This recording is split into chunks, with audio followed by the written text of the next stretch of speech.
இன்னைக்கு எக்ஸ்போ எப்படி போச்சு? சோ என்ன எக்ஸ்பெக்டேஷனோட இந்த எக்ஸ்போ நீங்க வந்து கண்டக்ட் பண்ணீங்க சார்? எனக்கு முதல் நாள் நார்மலா வந்து நாங்க இதுக்கு முன்னாடி நடந்த எக்ஸ்போலாம் ஃபர்ஸ்ட் நாள் வாக்கின்ஸ் கொஞ்சம் கம்மியா இருக்கும், செகண்ட் டே வாக்கின்ஸ் தான் ரொம்ப அதிகமா இருக்கும். ஆனா நம்ம எக்ஸ்பெக்ட் பண்ணது வந்து ஒரு 3000 3500 அந்த மாதிரி வருவாங்கன்னு. மோர் தென் 4000 வந்திருக்காங்க. நாங்க எக்ஸ்பெக்ட் பண்ணதோட நல்லாவே வந்திருக்காங்க. சார் E2Wங்கிற ஸ்டடிங்கிற ஆர்கனைசேஷன் பாத்தீங்கன்னா நிறைய இடங்கள்ல நீங்க வந்து இந்த மாதிரி கூட ஈவெண்ட்ஸ்லாம் கண்டக்ட் பண்ணிருக்கீங்க. முக்கியமா சென்னை, கோயம்புத்தூர், திருச்சி இந்த மாதிரி கூட இடங்கள்லாம் கண்டக்ட் பண்ணிருப்பீங்க.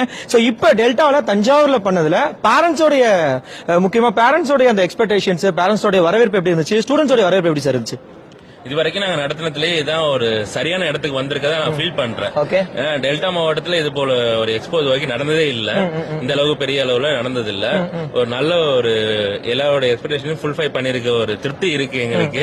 நாளைக்கு இதோட நிறையவே இன்னும் ஸ்டூடெண்ட்ஸ் வருவாங்க, எல்லாரும் பயன்பெறுவாங்க வந்து கலந்துகிட்டு நம்புறோம்.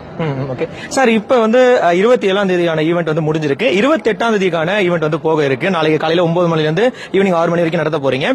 சோ இந்த ஈவெண்ட்ல பார்ட்டிசிபேட் பண்றதுனால, இந்த எக்ஸ்போ முக்கியமா 12th முடிச்சிருக்கக்கூடிய பசங்க பார்ட்டிசிபேட் பண்றதுனால என்ன மாதிரியான பெனிஃபிட்ஸ் கிடைக்கும் சார்? டெல்டா மாவட்டத்தை பொறுத்த வரைக்கும் என்னென்ன காலேஜஸ் இருக்கு, என்னென்ன கோர்ஸ் இருக்கு, இந்த கோர்ஸ் ஃபீஸ், இந்த டேட்டாஸ் எல்லாமே யாருக்குமே தெரியாது. அப்ப அவங்க பேரண்ட்ஸோட வராங்க. பேரண்ட்ஸோட உள்ள வரப்ப நான் ஒரு கன்ஃபியூஸ்டான நிலைமையில இருந்தேன்னு சொல்லிட்டு தான் உள்ள வந்தாங்க. உள்ள வந்துட்டு நம்ம ஸ்டால்லாம் விசிட் பண்ணிட்டு சென்னை, கோயம்புத்தூர், திருச்சி, தஞ்சாவூர் எல்லா டிஸ்ட்ரிக்ட்ல இருந்து நம்ம காலேஜஸ் வந்த பிறகு அவங்க இப்பதான் எனக்கு ஒரு கிளாரிட்டி கிடைச்சிருக்கு. ஐ காட் மெயின் பாயிண்ட் அப்படின்னு சொல்ற அளவுக்கு பேரண்ட்டும் ஸ்டூடெண்ட்டும் ஹாப்பியா இருக்காங்க. கண்டிப்பா sir. Sir arts and science இருக்கு, இன்ஜினியரிங் இருக்கு, மெடிக்கல் இருக்கு, ஏகப்பட்ட கோர்சஸ். இப்ப இன்னைக்கு இருக்கிற ட்ரெண்டிங் பாத்தீங்கன்னா நிறைய அப்டேட்டடான கோர்சஸ், டிஜிட்டலைஸ்டான கோர்சஸ் எல்லாம் நிறைய வந்துட்டு இருக்கு. சோ இங்க வந்த கிட்டத்தட்ட நிறைய ஸ்டூடெண்ட்ஸ் இங்க வந்திருக்காங்க இல்லையா? அவங்க எல்லாருமே மேஜரா என்ன மாதிரியான கோர்சஸ்க்கு ரொம்ப வந்து ஆர்வம் காட்டுறாங்க சார்? இன்ஜினியரிங் கோர்சஸ் அதிகமா ஆர்வம் காட்டுறாங்க. இது அந்த மாதிரி பிரிக்க முடியாது. சில செக்டர்ஸ் வந்து இந்த டிஎன்பிஎஸ்சி, இந்த குரூப் எக்ஸாம் பண்றவங்க ஆர்ட்ஸ் அண்ட் சயின்ஸ் ப்ரிப்பேர் பண்றாங்க. சில பேர் ஃபாரின் படிக்கிறதுக்கு ரொம்ப இன்ட்ரெஸ்ட் அதிகமா காட்டினாங்க. ஃபாரின் ஸ்டால்ஸ் நிறைய விசிட் பண்ணிக்கிறாங்க.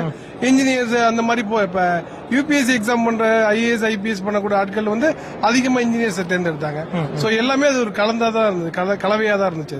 கண்டிப்பா சார். இப்ப இன்னைக்கு காலையில பாத்தீங்கன்னா ஒரு இங்க நிக்க கூட இடம் கிடையாது, அந்த அளவுக்கு ஃபுல்லா நிறைய பேர் ஒரு கிரௌட் பார்த்தா. ஆக்சுவலி எம்எல்ஏ வந்திருந்தாங்க, சோ மேயர் சார் வந்திருந்தாங்க, நிறைய ஒரு பயங்கரமா இருந்துச்சு அந்த ஈவெண்ட். சோ எத்தனை ஸ்டூடெண்ட்ஸ் இன்னைக்கு வந்து அட்டெண்ட் பண்ணிருக்காங்க? நாளைக்கு எவ்வளவு பேர் வருவாங்கன்னு எதிர்பார்க்கறீங்க சார்? இன்னைக்கு 3800 சம்திங் வந்திருக்காங்க இது வரைக்கும். ஸ்டில் நம்ம கவுண்டரை விசிட் பண்ணிட்டு ஒரு 300 ஸ்டூடெண்ட்ஸ்க்கு மேல இருக்காங்க. நாளைக்கு வந்து மோர் தென் 5000 நிச்சயம் இருப்பாங்க, எக்ஸ்பெக்டேஷன் இருக்கும்.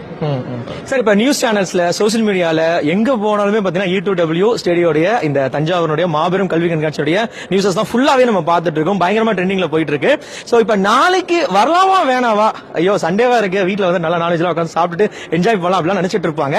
சோ இங்க வந்தா அவங்களுக்கு என்ன பெனிஃபிட்ஸ் கிடைக்கும் அப்படின்றத சொல்லுங்க சார்.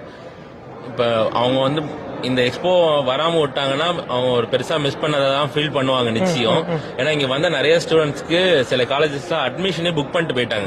நாங்க ஜஸ்ட் ஒரு கொஸ்டின்ஸ் மட்டும் தான் கேட்டு போறாங்கன்னு நினைச்ச நேரத்துல அவங்க நிறைய காலேஜஸ்ல அட்மிஷனே புக் பண்ணிட்டு போயிட்டாங்க. நிறைய பேர் அப்ளிகேஷன் ஃபில் பண்ணி இங்க எக்ஸ்போல அவங்க புக் பண்ணதுனால சில ஸ்டூடெண்ட்ஸ்க்கு வந்து ஹாஸ்டல்ஸ் ஃப்ரீயா ப்ரொவைட் பண்றோம்னு கேரண்டி கொடுத்திருக்காங்க. சில காலேஜஸ்ல வந்து ஃப்ரீயா டிரான்ஸ்போர்டேஷன் கொடுத்திருக்காங்க. அவங்க மார்க் அடிப்படையில் உங்களுக்கு ஃபுல்லாவே டியூஷன் ஃபீஸ் வேவர்ஸ் எல்லாம் கொடுக்கறதுக்கு நிறைய கேரண்டிஸ் கொடுத்திருக்காங்க. இந்த வாய்ப்பை வந்து அவங்க மிஸ் பண்ணக்கூடாது. ஒவ்வொரு மாவட்டத்துக்கும் நம்ம போய் ஒவ்வொரு இடமா போய் அவங்க காலேஜ் தேடுறதுங்கிறது சாத்தியம் இல்ல. இன்னும் ஒரு வாரத்துல ரிசல்ட் வரப்போகுது. இதுக்கப்புறம் அவங்க தேட ஆரம்பிச்சா கூட தமிழ்நாட்டில் இருக்க மொத்தமா போய் பார்க்கணும் 1 மந்த் எடுக்கும். ஜஸ்ட் சிங்கிள் டே, நாளைக்கு ஒரு நாள் மிஸ் பண்ணிடாதீங்க. ஒரே இடத்துலயே ஒரு 40க்கு மேல காலேஜஸ் இருக்கு.